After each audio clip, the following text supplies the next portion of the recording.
প্রথম দু ম্যাচে জিতে আত্মবিশ্বাসী পর্তুগাল খেলতে নেমেছিল জর্জিয়ার বিপক্ষে। অখ্যাত অনামী দলটার বিপক্ষে এ ম্যাচেও জয়লাভ করবে পর্তুগাল, এমনই ভাবনা থাকলেও শেষ পর্যন্ত তা হয়নি।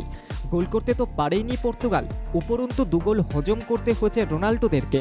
পর্তুগালের মতো দলকে হারিয়ে রীতিমতো উৎসবের মেজাজে জর্জিয়া।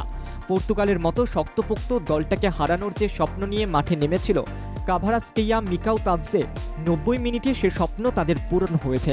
রীতিমতো রূপকথা লেখা হলো জার্মানিতে। জর্জিয়ার পক্ষে এদিন ম্যাচের ফলাফল দাঁড়ায় 2-0।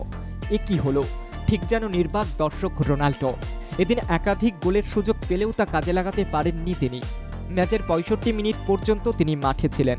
গোল করতে না পেরে বারবার মেজাজ হারাচ্ছিলেন তিনি, সে কারণে কার্ডও দেখতে হয়েছে তাকে। রবার্তো মার্টিনেজ এই ম্যাচের আগে প্রথম একাদশে বেশ কিছু পরিবর্তন আনেন। সেখানে রোনাল্ডো, পালিনহা আর গোলকিপার দিয়াগো কোস্তা ছাড়া পুরো দলটাই তিনি বদলে ফেলেন। আর সেই বদলের ফলেই যেন ম্যাচে ঘটে অঘটন। রোনাল্ডো বেশ কয়েকটা গোলের সুযোগ তৈরি করলেও শেষ পর্যন্ত সেই গোল আর করে উঠতে পারেননি।